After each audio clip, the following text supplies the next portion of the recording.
Hello, ओम नमः शिवाय। मैं हूँ Shivangi Shulata Rai Chatterjee. Welcome to my channel Shulata's open window. Aries ये आपका रीडिंग है। ये रीडिंग है सेकेंड हाफ ऑफ जनवरी 2025 का, यानी 16 जनवरी से लेके 31 जनवरी तक का 2025 का एनर्जी के ऊपर ये रीडिंग हम कर रहे हैं। ठीक है। Wow, cards are ready to talk to you. बहुत हरी भरी लगी है कार्ड्स में। Wow, that's really cool. चलो देख लेते हैं एरीज, आपका relationship, love, career, finance, health, overall energy, सबके ऊपर हम लोग नज़र घुमाते हुए देख लेंगे व्हाट एग्जैक्टली कमिंग। 2025 का सेकेंड हाफ ऑफ जनवरी आपके लिए क्या लेके आ रहे हैं एरीज। एरीज, मेष, एरीज। वाह, हार्मेट, ये आपका लव लाइफ का है। हार्मेट यानी आप कोई मे बी आप कोई बंद दरवाजे के सामने अपना मतलब अपना वे ढूंढ रहे थे, तो किस्मत ने आपको बहुत सारे कीज़ का अपॉर्चुनिटी दे सकते हैं। So that is in your love life. आपका करियर एंड फाइनेंस में है the 9 of water, it's in your career and finance. आपका overall energy is queen of air. Beautiful beautiful. हो सकता है कि एरीज आपका जो पार्टनर है वो या तो जेमिनी, लिब्रा, एक्वेरियस यानी एयर साइन का, या तो water sign Cancer, Pisces, Scorpio का हो सकता है। क्योंकि मुझे ऐसा लग रहा है कि इमोशनली आप दोनों बहुत कुछ एक साथ करने का कोशिश कर रहे हो, बट आपका पार्टनर का दिमाग बहुत ज़्यादा चल रहा है, मुझे ये समझ में आ रहा है। वाओ, स्पिरिट का जो ब्लेसिंग कार्ड है वो है death and magic. Wow, card number 38, 8, 9, 10, 11, the master card. ये डेथ एंड मैजिक जो कार्ड होता है ना, मुझे वो डेथ एंड रिबर्थ टाइप का एनर्जी मालूम पड़ता है।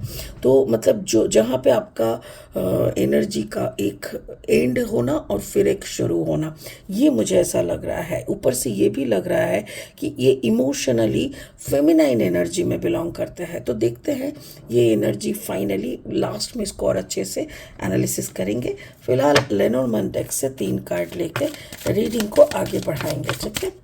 ओके, अगर आप मेष राशि के जातक है, या तो फिर मेष लग्न के यानी सन, मन, राइजिंग, कहीं पे भी अगर आपका एरीज यानी मेष एनर्जी है, तो आपका एनर्जी के साथ इस रीडिंग का जो एनर्जी है वो कहीं ना कहीं मैचिंग आपको ज़रूर मिलेगा। ठीक है। Okay, thank you. Wow, sun card, beautiful. यानी बंद दरवाजा आपके सामने खुल जाएगा, आपको उसको खोलने का जो मैजिक है वो आपको मालूम पड़ जाएगा।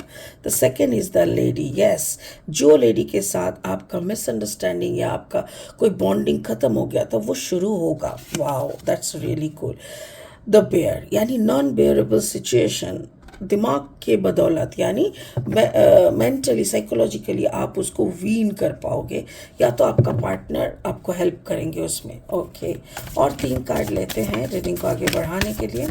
अगर आप नए हो मेरी चैनल पे, मुझे सुनते हुए आप इंजॉय कर रहे हो, मेरी कंटेंट भी यूज़फुल एंड हेल्पफुल लगता है, तो प्लीज़ मेरी चैनल को ना सब्सक्राइब करके बेल आइकन को दबा देना।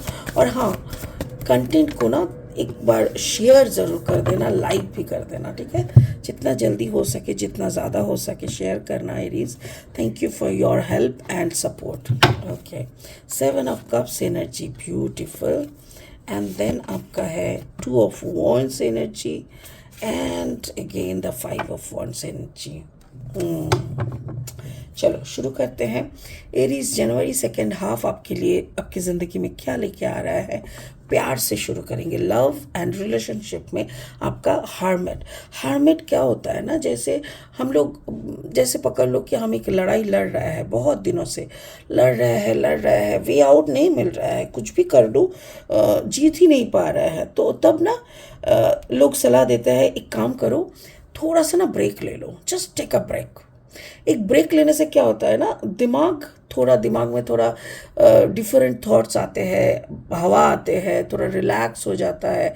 और उसके बाद जब आप उस पजल को फिर से फेस करोगे ना, तो अचानक से आपका दिमाग को ना एक टिंकलिंग होता है और दिमाग का बत्ती जल जाता है और आपको उसका सोल्यूशन मिल जाता है। तो वही एनर्जी मुझे यहाँ पे दिख रहा है कि आप रिश्ते की कुछ चीज़ों को लेके बहुत मायूस हो, या तो आप डिसअपॉइंटेड हो, या तो आपको ऐसा लग रहा है कि शायद ये रिश्ता यहीं पे ख़त्म हो रहा है, एक मिसअंडरस्टैंडिंग, गलत फहमी, बहुत कुछ हो रहा था। तो अचानक से आप ना बहुत ज़्यादा सोचने लगे and you got tired. Card number 9, यानी आप छोड़ दिए थे उस मामले को लेके, ज़्यादा सोचना, कंटिन्यूअसली जो सोच होता है उसको आप हटा दिए थे। एंड सडनली आपको एक मतलब टिंकलिंग, जो मैं बोला ना, ब्रेन में एक टिंग लाइट जलता है, तो वही सन का एनर्जी यहाँ पे है। कार्ड नंबर 31, 3+1 इज 4, 4 मतलब स्टेबिलिटी, यानी दिमाग में स्टेबिलिटी आता है। अरे नहीं नहीं, मैं तो गलत दिशा में सोच रही थी, चलो ऐसे सोच के देखता है, इस तरफ सोच रहा था, इस तरफ सोच के देखता है क्या होता है। तो आपने अपना सोच का जो नज़रिया है, सोच का जो टेम्परामेंट है, चॉइस है, वो उसका डायरेक्शन बदल दिया। जैसे आपने बदल दिया डायरेक्शन, देखो you got so many options. किसी को गलत समझने के लिए बहुत ज़्यादा ऑप्शन नहीं चाहिए, बट कोई किसी की गलत को सही तरीके से, या तो शायद मेरे दिमाग में लग रहा है कि उसने गलती किया है, बट उसी को जब हम थोड़ा दूसरे डायरेक्शन से, 7 अदर डायरेक्शन से जब आपने अपने पार्टनर की चीज़ों को देखा, तब आपको मालूम पड़ा कि नहीं, may be my thought is wrong, my thought was wrong, my calculation was wrong, मुझे ऐसा नहीं बोलना चाहिए था, मुझे चीज़ों को अच्छे से सॉर्ट आउट करना चाहिए था, I should show some more maturity.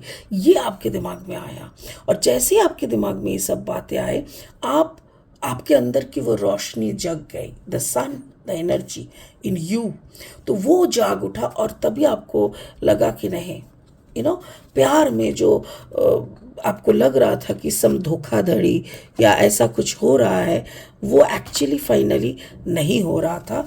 वो आपकी दिल की कुछ चीज़ें ऐसे एक के बाद एक हो रहा था, आपका वहम हो गया था।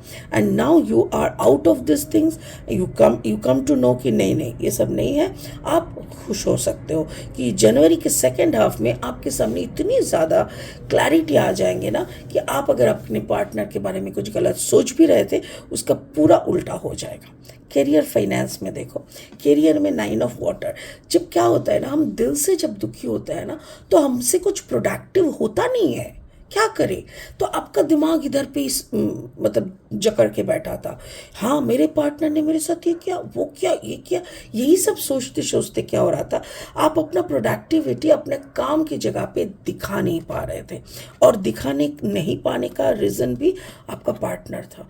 जैसे ही आपका यहाँ पे 9 हो गया, मतलब आपका नेगेटिव सोच का दरवाज़ा बंद हो गया, संग संग इधर पे भी 9 हो गया, मतलब इमोशनल टर्बुलेंस, इमोशनल नेगेटिविटी भी बंद हो गया।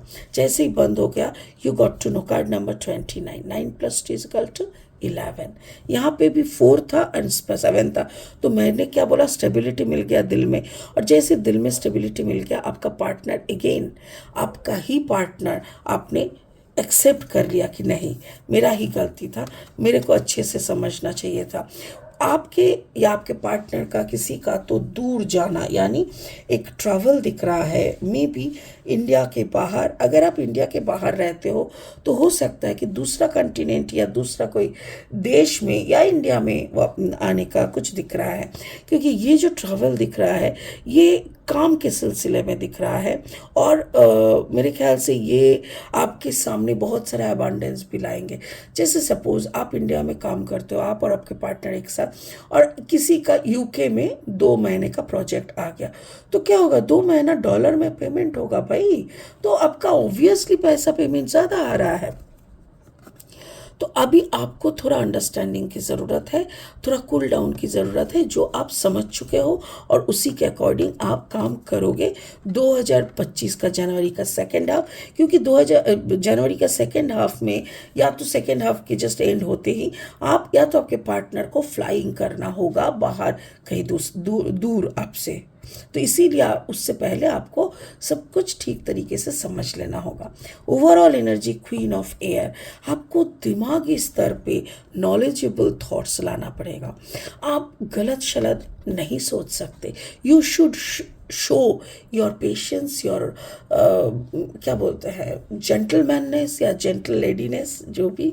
और आप दिमाग से जैसे ही अच्छी अच्छी सोच लाओगे ना, आपका विजडम नॉलेज इसका शो होगा, तो आपको भी लगेगा कि ज़िंदगी इतना भी नॉन बेयरेबल नहीं है जितना हम सोच के रखे थे ना। मेरा सोच ही गलत था, इसीलिए मेरा ज़िंदगी मेरे लिए झंड लग रहा था। जब सोच अच्छा हो जाता है ना, तो वो झंड वाला ज़िंदगी भी अच्छा वाला ज़िंदगी हो सकता है। तो झंड वाला ज़िंदगी भी सोच है, अच्छा वाला ज़िंदगी भी सोच है। सिचुएशन को आप कैसे ले रहे हो, आप किस आधार पे उसको जज कर रहे हो, ये बहुत ज़रूरी है। इसीलिए आपके अंदर का जो फाइटिंग चल रहा था ना, दिस इज़ 5 ऑफ वॉन्ड्स, ये आपके अंदर का फाइटिंग। एक तर्क, आपका दिमाग एक बार बोल रहा था देख ऐसे नहीं सोचना चाहिए, दूसरा दिमाग बोल रहा था क्यों नहीं सोचना चाहिए। हाँ, मेरे बारे में जब मैं मेरे गलतियों को जैसे वो एनालिसिस करते थे तब बहुत अच्छा लगता था। मतलब ये फाइटिंग कूल डाउन हो जाना चाहिए। आपका नॉन बेयरेबल सिचुएशन को भी बेयरेबल होना चाहिए, और इसी के साथ साथ ही आपका अंदर का जो विजडम नॉलेज ये उभर के उठ के खड़ा होना चाहिए। तो ओवरऑल एनर्जी मेरे ख्याल से जनवरी में आपके अंदर आत्मा का विकास, अंदर आत्मा का शांत होना, अंदर आत्मा के अंदर से सारी नेगेटिविटी का निकल जाना बहुत ज़रूरी है। तो यहाँ पे क्या था, death and magic. Obviously death of what, death of negativity, death of immaturity, death of wrong thought process, death of overthinking in a negative manner. So ये सब का डेथ। और मैजिक क्या हुआ, यानी रीबर्थ क्या चीज़ का हुआ, पॉजिटिविटी, नॉलेज, विजडम, एक्नॉलेजमेंट, सब कुछ, and the light in between you. आपके अंदर से वो लाइट तभी जलेगा जब आपके अंदर की नेगेटिविटी की अंधेरा खत्म हो जाएगा। और वही ट्रांसफॉर्मेशन मुझे यहाँ पे दिख रहा है Aries. It's a beautiful transformation. ये अगर आपने हासिल कर लिया एरीज, तो ऐसा होता है ना कभी कि खुद के नज़र में खुद की तरक्की, खुद की अपलिफ्टमेंट, आप खुद उसको महसूस कर पाओगे। And you your self will respect your self. आप खुद को रेस्पेक्ट करने लगोगे और ज़्यादा, जिसकी ज़रूरत है। ठीक है, इसी उम्मीद के साथ इस रीडिंग को यहीं ख़त्म कर रहे हैं। आप भी जाग जाइए, आपकी मैच्योरिटी मोर और हो जाए, आप और अच्छी तरीके से विजडम नॉलेज का अकस्टम करें खुद के साथ और खुश रहे। God bless you. ओम नमः शिवाय का जाप कीजिए। Thank you so much. Bye bye.